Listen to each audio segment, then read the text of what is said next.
This is the Dick and Conversation podcast. I'm Elissa. If this is your first time joining me, welcome, welcome, welcome.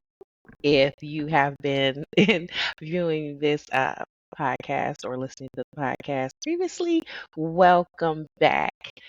You can reach me on my socials. On Instagram, Dick and Conversation underscore podcast. My Facebook page is Dick and Conversation Podcast. My YouTube channel is Dick and Conversation Podcast. And my Blue Sky, because we're not doing X, Twitter, whatever it used to be, where I've moved over. So my Blue Sky now is Dick and Convo .bsky.social, and my email is dickandconvo@gmail.com. If you're listening to me, you're probably hearing me on Amazon, iHeartRadio, Pandora, Spotify, or you're looking at me on the tube of you on YouTube. Welcome back. So I've taken off probably a couple weeks. I think it's been a couple weeks. Yeah, it's been a couple weeks. Um, it's been a couple weeks. It's been a lot happening in a couple weeks. You all know the world is very different now. Um, this is post-election. I have no problem admitting I was a Kamala supporter. I went to see her the Sunday before the election. My niece and I. Hey, shout out to D. Hey, D. Almost got into an altercation with a woman at the rally. Here's my thing. This is just a side note, completely side. If you are in line and you're like number 300 and something, if you have a friend that's further up the line, you don't just get to walk past the other 300 people in line to say, "Oh, I have a friend up there," or "My mom's waiting up there." You don't just get to do that. You should have rolled with your friend or your mom or whoever so that you all could have been in line together, or you should have waited on them and you all been in the back of the line together. So waiting in line at a rally, that was problematic because you don't just get to walk past the other 100 people and me and my niece, go Lions, to get to the front of the line. But anyway, that's a totally different thing. The election was the election. The outcome was the outcome. That's my attitude now. A week ago, that was not the case. Truly not the case. But that's not the reason. That's not my topic for the discussion tonight. My topic of discussion tonight is about my grandma. Because I said on the last episode I was going to talk about my grandma. But I'm going to be honest, had Kamala won this election, this would have been a whole different topic. It would have been different. I was excited to talk about my grandma and this whole Kamala thing because I can say this. My grandmother died at 75 in 1989, and she worked in a white woman's home as a maid pretty much her entire life. So I'm 51. Now, don't think this is way back in the 1800s where you had a black woman being the maid for a white woman. No, this was in 89 when my grandmother passed. So right up until she passed, she was still working as a maid in a white woman's home. So, you know, in addition to my views and beliefs lining up um, with Vice President Harris, I just thought it would be interesting to see a black woman in a White House because I saw the black woman in my life, my grandmother, our matriarch, working in a white woman's house. And what was interesting was this. I told my coworker and my boss this too. As we were growing up, we would have to go down south. We went down south for the summer or for Christmas, and we would stay at my grandmother's house. And my grandmother worked. Like she would get up and go to work. She wasn't that grandma sitting around in a rocking chair talking to her grandchildren like, "Oh, hey babies," and knitting blankets and making biscuits. She did make biscuits. All them biscuits was fire. But she just wasn't that grandmother. She still worked. She had, a strong work ethic, which is why my mom has one, which is why I have one, which is probably why all of the members of my family have this incredible work ethic. My grandmother would get up and she would go to work, and a lot of times we would get there at night or in the evening and we would go to bed. When we wake up, my grandmother's already gone to work. And at the end of the day, we would have to go to Miss Emma's house, who was the white woman that my grandmother worked for, and we would pick her up. Now, here is what's interesting. Now, I keep in mind, this is the 1980s. When we got to the house, we were not allowed to just sit in the car and wait for my grandmother to come out. That's not acceptable because this is the South now. We in the South. That was not acceptable. We had to get out of the car as a sign of respect, and just that's just how it was. But we weren't allowed to go in her yard either, and we damn sure couldn't go on her porch. But she had a fence around her yard, and we were not allowed to go in the yard, but we weren't allowed to sit in the car. Oh, and I told my coworker this, and she said, "Who told you that? Like, who told you you couldn't go in the yard? Like, it was just understood." She's like, "Nobody ever said it." Like, no, nobody ever said it. It was just understood. That's that's just how it went. That's how it went. You had to get out of the car, but you couldn't go in their yard. You had to stand outside and, you lean on the car and stand up, and you had to speak and, be, respect excuse me, respectful and, demure, very mindful and respectful. But that's just how it was. The thing that I didn't realize until I got older, and looking back, is my grandmother was she was a widow very early. And if I look back at it, she probably was a widow maybe in her 30s or 40s, which is pretty young. Back then, even now, she was a widow. She had these 8 children, 2 daughters and 6 sons, and she raised them by herself. Now, you know, becoming a widow in your 30s and 40s, these days, you you lose a husband, yes, but you will move on and find you somebody else, or at least consider dating. But I don't ever remember my grandmother talking about a man. There was no Mr. Earl, like how you say these old men. She didn't have that. She never had anybody that we know of. I never met my grandfather. He died when my mother was a girl, so I never met my grandfather. And my grandmother just lived out her days as a widow. She's a good one because I couldn't do it. she she raised these 8 children on her own. These 6 boys, these 2 girls, they all turned out to be, very decent, hardworking, God fearing, God loving, singing in the choir, Sunday school teaching, having these career type children that she raised, these individuals from whence we came. But she didn't have like anybody else that we know of. Now we don't know what grandma might have been doing when we came home back up north. But I know that when we were down there, she didn't have no company. There was no company to be found. Which I thought like, wow. When I thought I got older, like grandma lived the majority of her life as a widow or pretty much single. And it was like, that's crazy. She lived at least 40 years or so that I know of as a widow.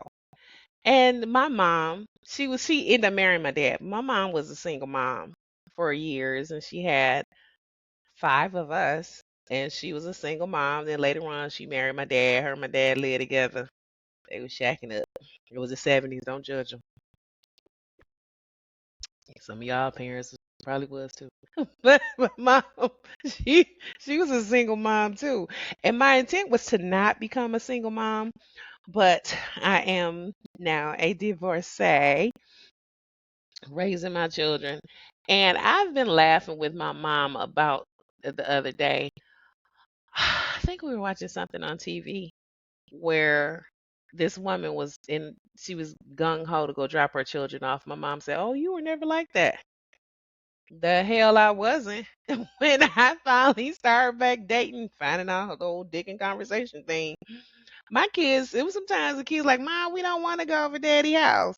We want to stay here. Like, get your stuff." Because I knew I was having company. That's the thing. As a single mom, I don't know about anybody else, but as a single mom, when you finally get into that little groove where you dating and you feeling yourself, you feeling kind of sexy, you got your little friend, but your kids are still young, you be happy for them kids to go spend the night over daddy house, over grandma house. They want to go to it's a sleepover. They going away to nature camp with the school. Because then you get a chance to be like, you don't have kids, you got your company, you can kind of, plan it out, feel a little sexy, light your candles, you gonna have company. Because there's been some times where, like I said, my kids like, we don't want to go. Mom, we want to stay home. And I was like, you need to spend time with your daddy. Spend time with dad. He's lonesome. Get your get your clothes, grab your pajamas. I keep telling my children, I think I've been telling them this for maybe 10 years. When you guys turn 21, mom got some stories to tell you all. Why 21? Because they'll be able to drink. And I'll be able to sit them down, buy them a drink or two. They'll need to have something to hear some of this stuff that, that I've done. They were seeing it. They just didn't know what they were seeing. My best friend who passed away, he best advice he ever said. Well, he gave me a lot of advice, but the best one was like, everything you need to know about life is in front of you. You just gotta know what you're looking at. A lot of times my kids were looking at stuff, they just didn't know what they were looking at. They were seeing it, but they didn't know what they were looking at. So when they get older, they have to find out that a lot of times it wasn't that dad was missing them. Mom had plans. He had to go. Mom was having company. That's just part of being a single lady with children, with young children. And I know that there are a lot of you women who are out there now that are listening. I had this discussion with a gentleman friend of mine who I talk to quite regularly. Hey, he knows what I'm talking about. Hey, we had this conversation, and he would say that women dictate sex because a woman has to decide if the kids are there, if she's in the mood, if her cycle's not on, and things like that. And you can't just, a man can't, even if he wants to have sex with a woman, there are so many other variables and factors that have to come into play before he can actually, like, get it in, get it on, And the main thing is the kids. She has to make sure that the kids are gone. Now, I get it. There are some women that's out there and they don't give a damn if them kids in the house. They got coming over. They got company coming over. This your uncle. This your cousin. This Mister. this Mister whatever his name is now, because these old cat daddies aren't. This not Mister Earl no more. These young dudes that are the new old cat daddies have young man names. Like that's Mister Antoine. that's that's Mr. Lance. That's the new names for the the cat daddies. It's no longer Mr. Earl, Mr. Robert. You got a young name. That's Mr. Derek. So I didn't have that around my children, but I know there are young ladies who do. They do, and I get it. I'm not condemning. I have been hurt where you have to remember that you are a woman. And yes, you're a mom. Yes, you're a corporate woman. Yes, you're a leader at your job. And yes, you're the responsible individual. But you have to take time to remember you're a woman. You want company. You want to lay up in that nook. I told y'all about that nook. If you don't know about that nook, go back and listen to episode that probably held first season. Just go back and listen to the whole first season. And you remember that you're a woman. So, as a single lady, whether you're a widow, whether you're a divorcee, whether you're single, never been married, in something complicated, seeing a dude in a situationship, breaking up, something new, getting back in the swamp, whatever it is, you have to remember to be a woman.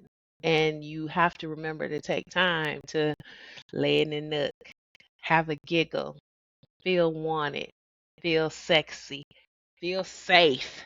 Because I just did that whole thing on the safety zone. Feel safe. I um I haven't told about this one guy. Woo! I haven't told about this one guy that I hung out with, dated, whatever, in detail. I'm about to talk about him now. Lord, I hope he don't see this. He was mean as a rattlesnake. I mean, mean as a rattlesnake. I don't know if he was really mean or that's just the image he's trying to portray to, make sure I understand he's manly. He was, and we kind of bump heads a lot. We never really just had friendly, I won't say never, because we started off having just kind of a friendly conversation. But he was just always like he was in a cranky mood, like, you hungry? You want something to eat? He's just like, that's how he talked. So I don't know what it was about him. Well, I do know what it was about him. Anyway, he has, but anytime he spent the night in my house, never when the kids were there. Once when the kids were there, but I slept so good. Like I was sleep good. Like solid sleep. Like drunk sleep. You know how you been drinking, and you go to sleep, and I mean wine drinking where you drunk, but not like pissy passed out drunk, but just drunk where you're solid. For whatever reason, this guy, when he spent the night at my house when we hung out, I just slept good. I would just get good sleep. And I remember I remember the last time he slept at my house. I woke up and he was sitting on the side of the bed. And the bathroom light was on, so obviously he had gotten up in the middle of the night and went to the bathroom, turned the light on at some point. But because I told him I'm getting a good sleep. And he's sitting on the side of the bed, and I said, "Hey, you all right?" Yeah, I'm just thinking.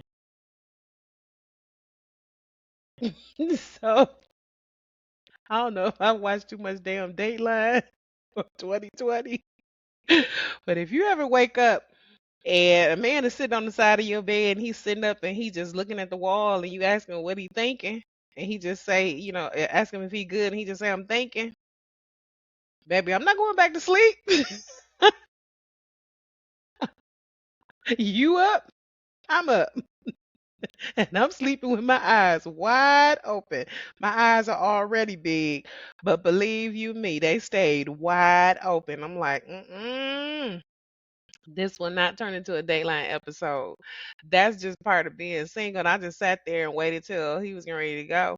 And I guess whatever he was thinking about, the thought came to an end at some point. He was like, "Listen." So I didn't answer.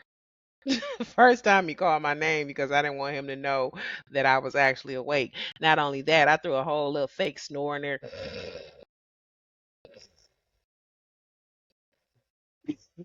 Like I'm asleep. And he was like, "Listen." So I didn't answer the first time. And he said, "Listen." I was like, "Hmm." He said, "I'm finna grade go." I was like, "Oh, okay." And I walked him out, but I don't, to this day, I never asked him what he was thinking about, because whatever it was, if it had him up in the middle of the night, that's between him and the Lord. But believe you me, I was like, he thinking like that. We both thinking. I didn't go back to sleep. So, and thinking about my grandmother, I think like, did my grandma ever go through some mess like this where she wake up in the middle of the night and there's a man on the side of the bed just thinking? But that's just part of being single. Like, that's just part of being single. But that's just the end of the thing. Like I said, this episode is called All the Single Ladies. But when I'm thinking about single ladies, I'm thinking about my grandmother, who was a widow, my mom, who was a single lady before she got married to my dad. She's a widow now, but she was single before she got married. And even myself. Like, I'm married and divorcee. But did we have these shared common bonds that we don't know about? I know my mom did. I know my mom had some shared common single bonds that are shared experiences between the two of us. I don't know if my grandma did. My mom and one of these days I gotta have my mom on this show, on the episode. My mom told me the dopest story one time. She told me one time there was this gentleman who was trying to attempting to court her, and he called her from work, and she was listening to the radio, and he asked her what was she doing, and she's, I guess she was cleaning up or whatever it was, but there was a particular song playing in the background, and he asked her if she liked the song. She said yeah, she liked the song. She said later on that the man had went out, bought the record, and put it in the cab because they didn't have Uber and Lyft back in the 60s, 70s, whenever this happened, and had it delivered to her so that she could listen to it whenever she wanted to. Now, if that's not some game for your ass, I don't know what is. See, that's gangster. That's gangster. That's how you get a woman's attention with some stuff like that. Like, can you imagine these days if you're looking at something or listening to something or you like something or just if you're listening to watching something on TV and he asks you what you're looking at and it's a commercial for some type of chocolate or whatever or a dress and he puts it in the Uber and have it sent to you while he's at work and you're not expecting that. I'd have cooked that man a whole 4 or 5 course meal when he got off work. Like, hey, when you get off, please stop by. Have have some vittles for you. But I just thought like that was such a considerate gentleman thing to do. And it's not something that you would normally just think of, but it was really cute. And I was like, that's a experience as a woman that as a single woman I've never had. That's something I would love to have. Hint, hint for any man that's out there that's interested in courting me. But I just wanted to talk about my grandmother tonight and talk about how difficult it had to have been for her to be a widow in her 30s and 40s and raise 8 children on her own and us not ever seeing her date, not ever seeing her have a dick conversation moment if she ever had that. And to think about how down the line it became my mom, who also ended up a single woman raising 5 children. So we decreased by three. She went from 8 to 5, then down to me to 2. We decreased by 3 again. And I wonder about when my daughter have shared experiences as a woman, as a single lady. I hope not. I hope she's married. But if not, if she chooses not to still be a mom, okay. But I just wanted to think about, are there shared experiences that my grandmother experienced that I just didn't know about? I'm sure there had to have been. Because she did have all them kids, so she dealt with a man. So I'm sure she cried and had some foolishness and some foolery and fuckery somewhere. Some fuckery and foolery somewhere with my granddad, or you just never know. Well, that's it for this episode. I think I'll have my mom on. I wonder if she'll do it. You all really need to meet my mom. But I wonder if I have my mom on. But thank you for listening. Thank you for watching me on the tube of you. I keep forgetting like, share, subscribe. Like, share, subscribe on YouTube. And thank you for listening to me on Amazon, iHeartRadio, Pandora, Spotify. Once again, my socials are Facebook page. It is Dick and Conversation Facebook. My YouTube channel is Dick and Conversation Podcast on that YouTube channel. My Instagram is Dick and Conversation _ podcast and Blue Sky because we're not on the other one. We have moved over. We on Blue Sky. We love TwitX or whatever you want to call it. We are on Blue Sky. I'm on Blue Sky as Dick and Convo.bsky.social. Once again, this is Elissa, and thank you for joining me. I'll see you next time.